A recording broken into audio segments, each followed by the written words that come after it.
Pushkin.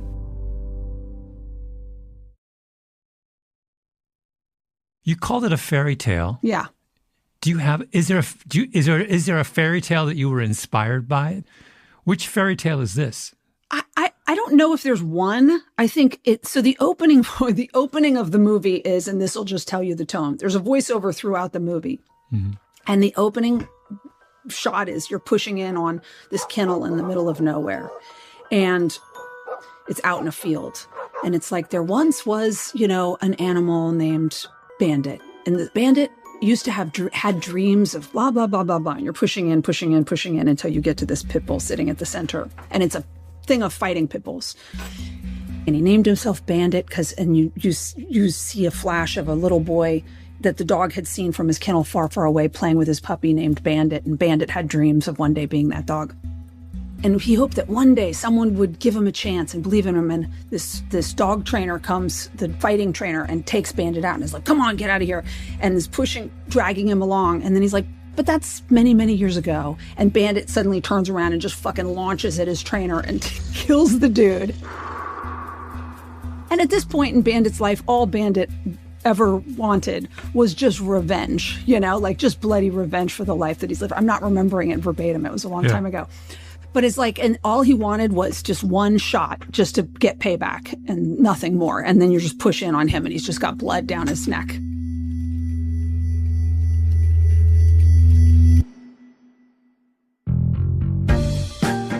Welcome to Development Hell, our mini-series about the movies that Hollywood never made. This episode is about a film starring a dog, a misunderstood dog, that the filmmaker Patty Jenkins wanted to make. You've heard of her, I'm sure. Her debut feature was Monster, an incredible portrait of Eileen Wuornos, a prostitute who killed 7 of her clients. Jenkins wrote and directed Monster. Charlize Theron took the lead role and went on to win the Best Actress Oscar for it. Patty Jenkins' next tour de force, directing the 2017 version of Wonder Woman. The movie was a hit with critics and made more than $100 million in its opening weekend.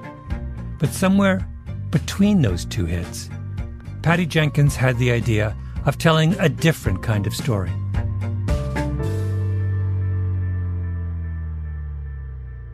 So, I became aware of these dog prison programs and started to really research them and watch them and came up with this story, which is kind of a fairy tale that takes place in a dog prison program where the lead character is the dog. And my ambition was to make a rated R dog movie where I wanted the dog to give a performance so good they discussed whether to give it an Oscar. That was my whole goal. But there was there's a serious tour de force role for a man. So far in Development Hell, we've only told stories about men and the movies they haven't made. This is our first story involving a woman. It's not for lack of trying. We made call after call. We recorded a truly fantastic episode with a prominent female screenwriter, and then she asked us not to run it, with good reason. Her movie never got made because she ran into a male director who didn't get the most beautiful and brilliant part of her script. And she didn't want to out him, not if she wanted to keep working as a screenwriter. And she's right.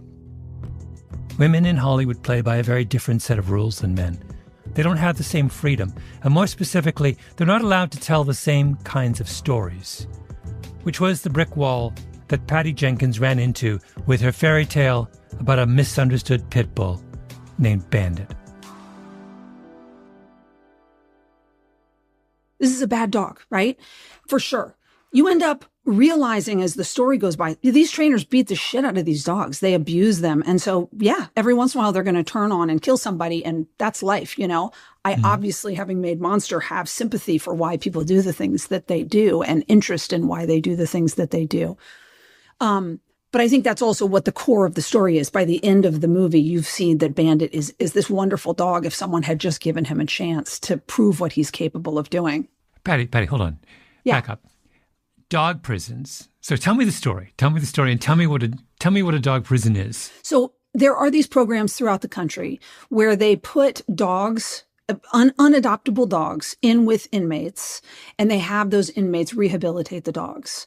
And what's an incredible thing about it is that the closer you get to studying why and what's happening in these prison programs, you realize, and this is very much what the movie was about, that you're talking about a population of people that no one gives a second chance to.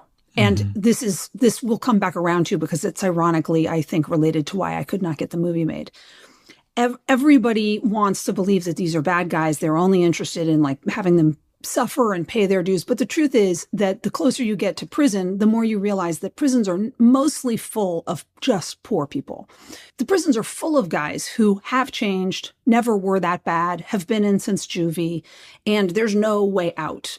So the incredible thing about these dog programs is that you're looking at a population of people that nobody is interested in anything other than having them pay their dues. And then in come these animals that don't see them that way and need them to be their hero. And the men just come alive. Oh. So you're using their time to do this incredible thing. And it ends up being an absolutely stunning program where the inmates that end up being enrolled in this have their recidivism rate drops to almost zero. Mm-hmm. And that's what the movie was called, I Am Superman. The guy who gets paired with this dog names him Superman. Yeah, yeah. So can you be more specific about the emotional journey of the actor in this? The emotional journey of the actor is the last vestige of hope that they can get out and that they can have their life changed. And it's crushed when the prison shuts down the dog program and sends the dog away to be put down and all hell breaks loose. The journey of the actor is very much the journey that I've seen happen with many guys in prison, which is like, oh, I got tricked into thinking that I could get a GED and I could go and change my life. But the truth is, no, because even when you get out, nobody's really going to hire you. They're not going to give you a chance. They're not going to ever believe that you're different. They're only going to be interested in the tough guy that you were. And so what are you going to do? You're going to become a criminal again, because it's at least there's some integrity of being a bad guy. You know, like there's no integrity of being a loser. And so that's his journey. And it ends up going differently than that in the end, but only by a miracle.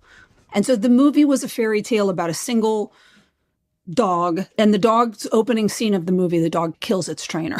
It's like sitting on top of him with blood dripping down its mouth. It's a fighting pit bull. And he gets put in a shelter and, is supposed to be put down, but this dog gets accidentally put in the program. And the inmate that gets paired with him has just been brought back into prison after being, he had just paroled and he's been accused of another crime. But because he had been a good history when he was in prison before, they let him get into this program, but he hates dogs.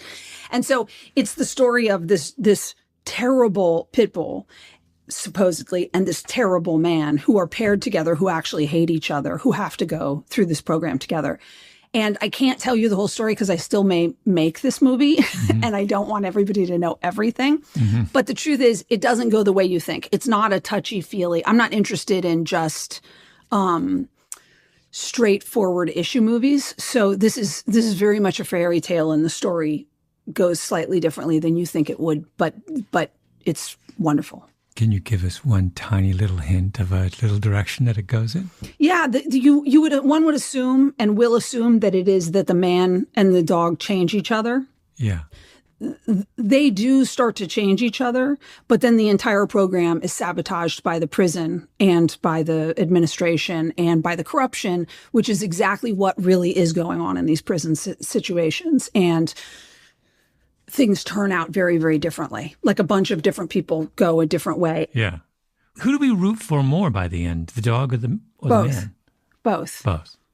I mean, you really get to know them both, and you end up understanding how misunderstood they are completely and how disinterested anybody is in what's really their story. They figure out what's up with each other, but nobody else cares or is open to it. This sort of, on one level, is super bleak. It's not. It's not. Magical. No, it is. It is. The journey is bleak, and it seems like it's going to be, but it ends up being magical. and I love the ending, and it's wonderful. But really, you'd like to think that, there are these great programs and that they're changing people. And so, of course, we're going to continue to do them.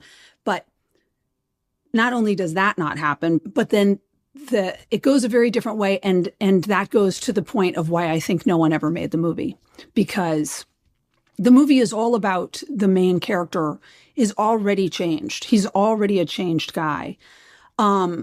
And so it really ends up being about the corruption that surrounds these guys, where even if you've changed and you've become a better person, or you've never really done anything, there's no way out, because everybody's only interested in seeing you as the tattoos that you have and the history.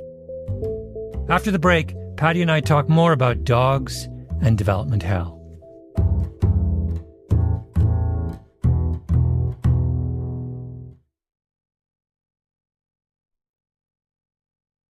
We're back with Patty Jenkins. Are you a dog person? Big time dog person. Fanatical dog person. I love dogs. What kind of dog do you have? I have a pit bull and I have a French bulldog. Yeah. But I've had pit bulls my whole life. Did you grow up with dogs as a kid? Sort of. I mean, I was always, my mom didn't want us to have a dog, but I was always finding a way to get dogs. Mm-hmm. And so, yeah, I had different dogs. And also my grandparents lived in Mississippi when I was young. And so I would spend every summer down there with them in Mississippi, and there were like 20, 30 pit bulls there. And this is kind of before pit bulls had this bad reputation. Mm-hmm. And so I grew up around pit bulls, and I understand them and know them and love them and think that they're so smart and interesting. And so, so that's another thing. An incredibly steadfast dog. Unbelievably. And by the way, it's not to say that there aren't some people breeding hyper aggressive ones. I've never been the person who says, oh, they're just like any other dog. They're dangerous dogs. You need to know what you're dealing with. If it does bite somebody, it can do a lot of damage. They're not very likely to bite somebody, and they are incredibly smart and independent and emotional dogs. They're one of the most intelligent breeds. Yeah. So how do you, first of all, when you conceive of a movie that hasn't both, whose principal characters are a person and an animal, what challenges does the dog present? Huge challenge. I mean, tell me about it. So this was part of what I was so excited and interested about.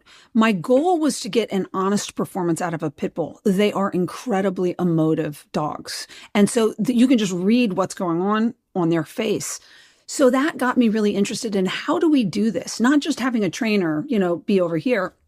Really what it was going to come down to was putting the actor in a cell with the dog and actually trying to elicit that real performance out of the dog with almost no crew around.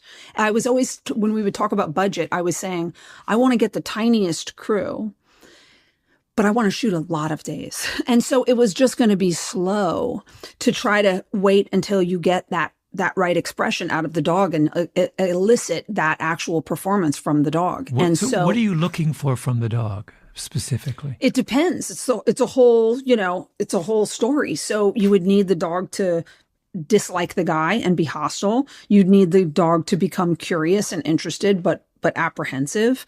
And then the dog to, start to fall in love with the guy. You'd need the dog to all kinds of things. He has to have a moment where he flips out. And so you would need everything. And that was going to be kind of the sport of it. But the whole time that you're trying to elicit a natural performance from the dog is aware that there's someone with a camera. Maybe, maybe not. So if you hid enough cameras around and left, like the way that they do like reality shows where there are cameras mounted all over the car and, or comedians in cars with coffee or like whatever. You can hide different cameras. I would shoot it differently than all of my other films because everything else I've done on film. And, it's a very, very big production. This, I would actually be open to shooting digitally for this very reason, just so that I could get cameras everywhere.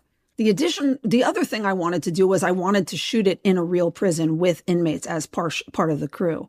There are a couple of prisons that have like they have a very busy prison, but they also have like a closed down section of the prison nearby. And so I was working on that idea as well, where, just the same way you would run a dog program, you run a very, the yard where the kind of vetted inmates are, you have them come and be trained to work as crew on the film. The problem is it becomes a little tough if there's lockdowns and things like that. And that happens all the time. But this was all I was going to try to figure out how much of it I could do that way. And what about the actor? The actor would have to be on board it would be a ride. It would be like a journey. You and that actor would be on a ride trying to figure out how to do this film together and try to figure out how they'd have to love dogs. They'd have to be interested in the endeavor. And it would be, interesting to find out how it went. You'd have to be learning the dog as you went. But it's not just have to love dogs, it's that you're also acting. So in the first part of the relationship, you have to act that you don't love dogs. So again, that would go into camera work. When I've worked with kids before, you sometimes have moments where the actor is directing the kid off camera. I've had one where this adult actress was Jean Triplehorn was acting out for the child what the child should do. It was wonderful because we couldn't get the kid to totally do it. So there are many ways to get, you might be having to do something strange to the dog to get the dog to react strangely. You're not doing your part. Oh, I see. Yeah. So before we even get to the studio, you've got to find an actor who's willing to do something very unorthodox. Which I don't think would be that hard, actually, because I think it's such a juicy performance for an actor. It's such a good role.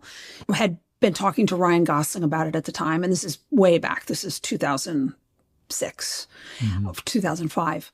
And then Ryan and I were going to sort of do it alternately off and on, but then he kept not being able to do it or wanting to do it because he wanted to go make money or various different things. And when I would try to go to other actors but Ryan Gosling, I would get the same sort of thing from the guys. They wanted to be tough and scary and stab somebody and whatever. And I thought that was such a telling thing that was a story people struggled to embrace, a non-redemption story about prison. That was the issue I had more of. Interestingly, when I tried to make the film, even the most liberal people in Hollywood and the most issue-y companies that make these films would always say, yeah, but can't he stab somebody at the beginning and be about his redemption? And I would say, no, you're very much missing the point of the movie. The point of the movie is that you're romanticizing prison. If you think it's a bunch of super dangerous people in there, it's not. I've walked around the main line of Folsom, of some of the most dangerous prisons in the country, and I'm not afraid at all because 99.9% of the guys are just sad. It's just a sad sack situation. It's very organized. It's just a warehouse for human beings with no way out. And that's what I found so fascinating about people not wanting to make it, is that no one's interested in the story about prison not being just, Yeah. So what's fascinating about the script is you begin, the very thing that makes it hard for the studio or an actor is what makes it so intriguing for an audience, because you're messing with our expectation about an animal movie. We've seen animal movies and we know how they work, right? That's why I think it's great, is because the truth is a lot of people also said to me, you can't make a rated R dog movie. I was like, but everybody said you couldn't make a dog movie at all. And every time they make dog movies, they're huge. We love dogs. And so what are you talking? It's not like only kids like dog movies. Adults like dog movies. So yeah, you can definitely make a rated R dog movie. So, but it's just, listen, I make myself feel better by saying you can't both want to do things that nobody's ever seen before and then be frustrated that nobody understands why it's going to work or why you believe in it. But this plagues me in my whole career. I've never done anything anybody thought was going to succeed. Everybody thinks everything I do is like, oh, Wonder Woman, that's going to be terrible. Oh, Monster, that's going to be terrible. Oh, The Killing is going to be a bad TV, whatever. Mm-hmm. When you finished the screenplay and you said, what did you say to yourself? Did you think this is a slam dunk? Someone's going to help me make this?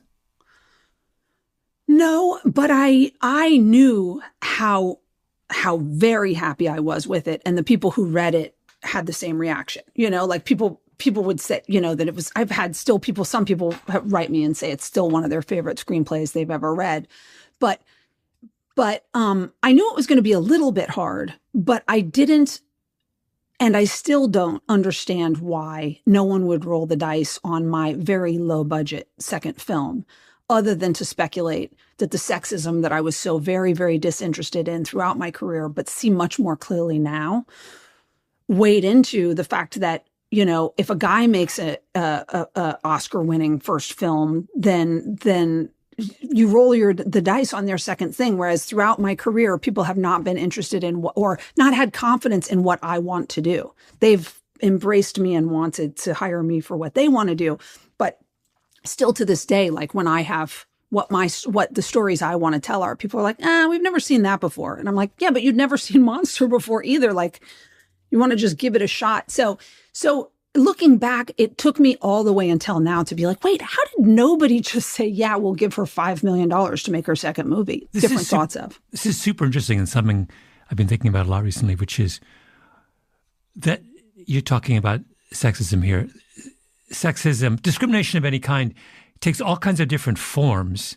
Yeah. And in this case, what we're talking about is someone is perfectly capable of saying you made a brilliant movie. So the sexism doesn't prevent them from seeing the genius of Monster. It prevents them from seeing that you could do it again. In other words, the way they make sense of Monster is, it's a one-off. Yeah. Yeah. And I also think it's that, of course, it's not anybody's fault that the industry is based on looking backwards. So if it's something, this is what I think is the real gender issue. And by the way, not just gender issue, diverse stories issue in Hollywood is you can want to invite as many people behind camera and into these positions as possible. But as long as you're still basing what can and cannot succeed on the past, you're basing it on a blueprint of a very specific voice. And so I think that when I want to tell a different, like maybe a guy wouldn't think of that story that I'm coming up with, and maybe the way the emotions work are slightly different. Whatever it is, the combination of the fact that they haven't seen it before, and also they don't like to think of women as auteurs or artists or take it as serious. Like there's a romantic desire to look at guys who do like crazy art things and be like, oh my God, they're a genius. Much less so with a woman, you know? And so I think it's like the combination of those things that make it tough. Mm-hmm. So what exactly, you said a little bit, but I'm curious. So you take this script out, you want $5 million, which just for those of you listening, in Hollywood terms, not a lot of money. At all. At all. I mean, everybody thought that Monster cost more than that. Like there was a big lawsuit about it, and one of the sides tried to say that it cost $11 million. So that's what they thought Monster cost. It actually cost 1.5, but that was as little money as a movie can be, is $5 million really. And what exactly are you hearing? You're hearing people want first of all, they want a different perspective on the prisoner. You've said that they feel more comfortable where they have a very clear redemptive narrative when it comes to the Prisons. actor. But what else? Yeah. Keep going. What else? What else is in their reaction? You know, I can only say that it was always like, no, it's like even these people saying like, it's great, we love the script, but it's not for us. There's always a million different reasons. It's only as the years have gone by, and my husband's always pointing it out too, that we've had so many things that I led that were my idea. Like I wanted to do an MMA show called The Fight about people in the MMA world. No, it doesn't make sense. Then sure enough, that goes on and becomes huge. It's like when I go and pitch things that I want to do and what my ideas are, so often it's been met with like, no, but we'd love you to do this Hooker with a Heart of Gold script or this, other thing. And I'm so grateful to have been embraced to do other people's things, but there is something about it. And so, yeah, it's always something different. I don't think that they're ever even aware of it, but I do think that there's something about confidence and excitement in women's artistry that is slightly less they're less confident in. Mm-hmm. That's my point. There's a much more constricted view of your talent. It's like this desire to see if you can explain away a big success by saying it was almost like a fluke. It was an anomaly. And by the way, it's always I feel it's always misunderstood as well. I remember people saying to me when I made Monster, one studio executive actually said to me, she came into the editing room and she actually watched a part of it. And she goes, oh, sweetheart, no one wants to see a film like this. Oh, no one wants to see a movie like this. And she wrote me an email saying like, oh, you're a great kid. I know you're going to make it one day. I'm just really too bad, and this is before, of course, the movie comes out and ends up, succeeding and making $80-something million, by the way. And then I would hear everybody saying like, oh, do you have any more female serial killer things? And you're like, that's the take-home lesson. The take-home lesson is that they want female serial killers.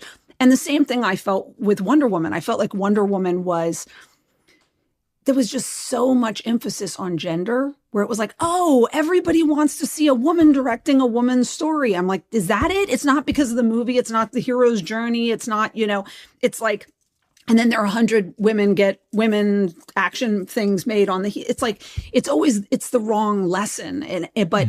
But I think there's so much focus on the woman part of it versus being like, oh, it's a good film and it's an unorthodox film, but they pulled it off. Instead, it's just like, oh, female serial killers. That's it. That's what everybody wanted. At what point do you think it would change? Like, give me a hypothetical. What would have to happen in your career for people to say, you want to do it? Given your track record, let's go for it. I mean, honestly, I don't know. Too many of the women I know who have had major successes are also, we all behind closed doors whisper about how it sort of doesn't. I think the world is a really, really long way away from that. It's not going to happen in my lifetime. I think it's, I may find my own financing and have my own people and get my own movies made, but I think that the world is still genuinely run way behind closed doors by the same people who have a desire for the interests that they have. And no matter who they're putting on the lower levels, the mandate is still bumping up to that level. And the truth is, like, we're real far from really diverse voices being understood and embraced. And it's not about money either. So that's the unfortunate thing.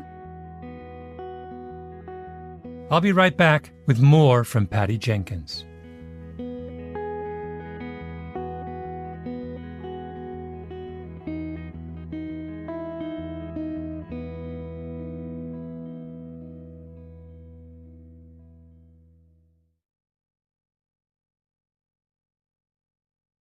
While Patty was telling me about her dog prison fairy tale, I kept thinking about what the story shares with Monster, how upbringing and events can conspire to wound people, or dogs, and shape what we expect from them.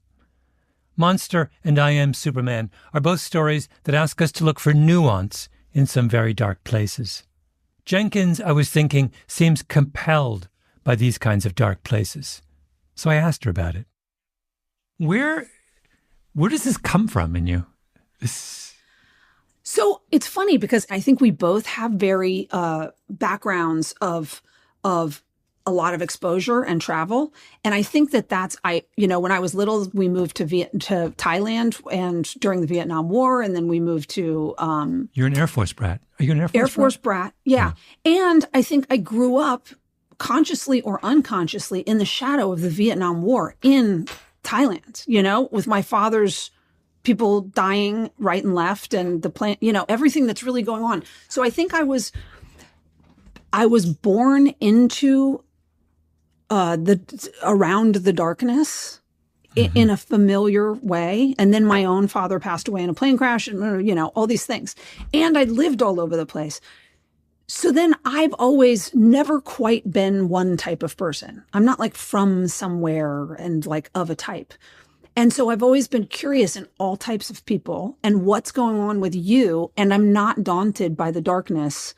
And as a result, I ended up making friends with all kinds of people my whole life. Like I've been friends with definitely people who have done some terrible things and ended up in prison. And as much as I've been friends with, upper class socialites or whatever. I've known all kinds of people, but I think that the people who end up living some of the most dangerous lives I have a real soft spot for, because I've watched them turn into those people and seen how misunderstood they are, and how easy it would be to happen to anybody were they the ones that went through that journey. So it's just, it's not my only, as you can see, like Wonder Woman is also my interest, like I have Arrested Development is also my interest. I have lots and lots of interests.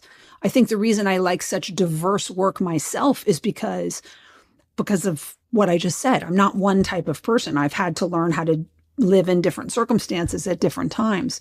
But these issues definitely are near and dear to my heart. And also, I think the most misunderstood because people have so little access to understanding these stories. Yeah. How old were you when your dad died? 7. Oh, wow. I always think about, in one of my books, I had a whole section on what all this work on what happens to people when they lose a parent at a young age. And it's this incredible study that was done in England of an extraordinarily high percentage of high-achieving people lost a parent in youth. And wow. The argument is that it has one of two effects. It's like Nietzsche, it's the Nietzschean thing. It either crushes you or it makes you stronger. You've gone through just about the most horrendous thing that can happen to a child.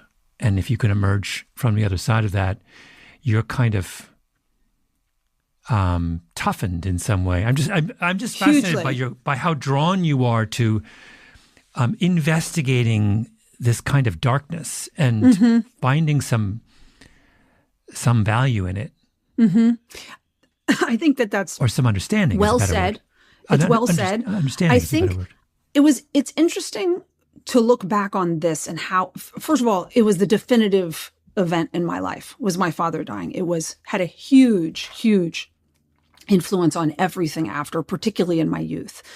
I think it was funny in watching Anatomy of a Fall this last year. What I thought was so interesting and illuminating to me was how condescending everyone is to the child about their understanding of what's going on. And that really rang true to me, where I think that a lot of people, even at our age, don't necessarily know how bad can be. Like, they just don't know. They haven't been close to it, to the worst possible thing that could ever happen to you happening.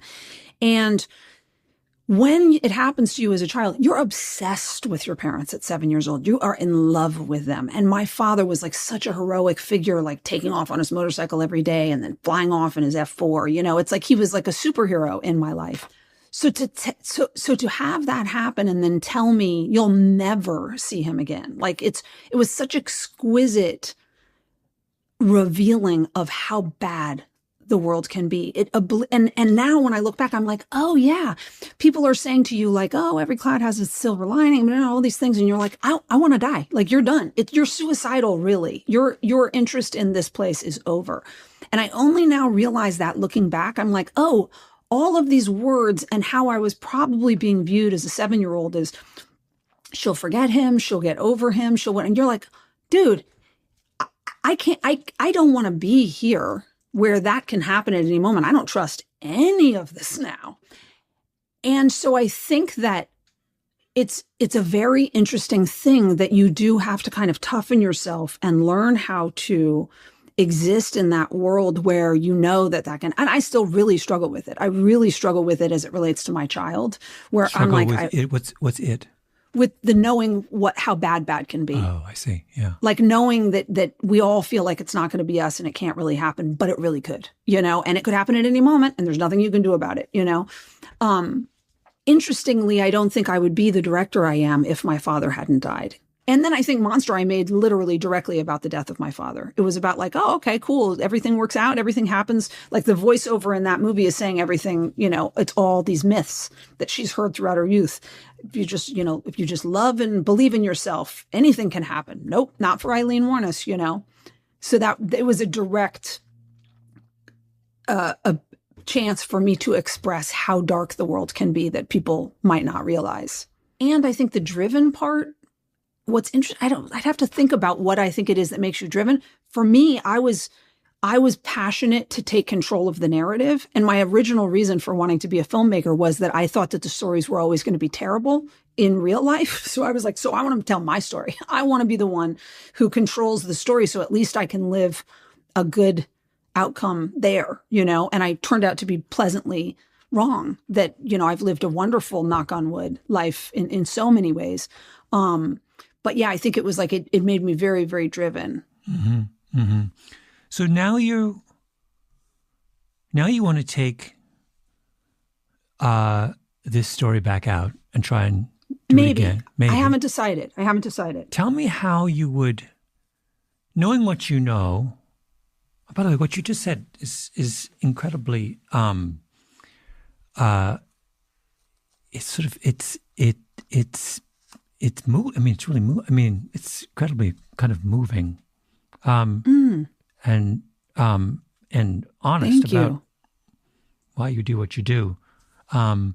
What's interesting is that what is for most of us, I've had when I was growing up as a kid, I thought all the time about what it would mean if I lost one of my parents. But it was an abstract thought. For you, it's real. Mm-hmm. That's the difference. So I can't, as a kid, when I thought about that, it wasn't something I could put into words. It wasn't something I could make real to anyone else. It was just it's the kind of weird kind of fantasy you have, dark fantasy you have at 3 a.m. You're like, oh my God, what would happen if? But you by virtue of going through it, you knew what it felt like. Mm-hmm. But yeah, because after my father died, then my sister had the most beautiful friend, runaway boy who came and lived with us. And I was like so in love with him. He was like 3 years older than us, Paul Penzini. He was like beautiful and, he'd run away and was living in our house. And then he had to go visit a cousin and he got shot in the head and killed. And so I was between those two things. I was like, this place sucks. It made me very romantic though. Like you interestingly, that kind of tragedy, I think, particularly for the opposite sex parent and then the opposite sex older brother figure, it made me so romantic about everything, but about like love and longing and loss. Mm-hmm. I think it's like I take for granted my familiarity with the darkness, but of course the romance of the stories I want to tell are very much born from that. And so I think I sort of thought I was this much darker, rebellious, the type of person that makes Monster in my youth. And now I realize I'm not that person. I'm also the person that makes Wonder Woman. I'm all kinds of, I've grown up. I'm not just that person. But so I think that makes me look back and say, yeah, why do I have that much darkness? Oh, that's interesting. Let's look back. You really don't, you just go forward for a long, long time before you say like, how do I explain to people that I made Monster and I made Wonder Woman, Mm-hmm. Wait, so, if you were to take this movie back out, knowing what you know, both about the first round of attempts with it and about yourself, how would you pitch it differently? I don't think I would pitch it, first of all. I don't think I would. I think I would try to stack it up with my own financing and control, because I think I've made my peace with the fact that it might not be the easiest thing to trust. And so you kind of need to be left alone to make it. I maybe would take it to 1 or 2 places, but I don't think I would go out, with my hands out, hoping that Hollywood understands this film now.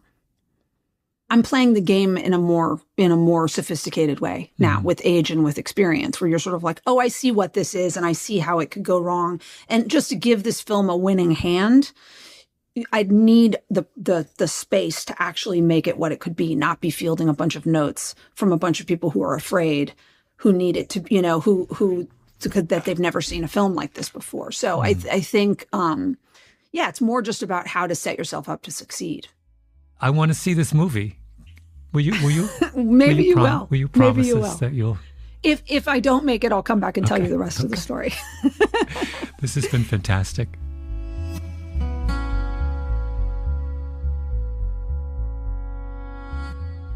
This episode was produced by Nina Bird Lawrence, with Tali Emlin and Ben Nadaf Haffrey. Editing by Sarah Nix. Original scoring by Luis Guerra. Engineering by Echo Mountain. Our executive producer is Jacob Smith. I'm Malcolm Gladwell.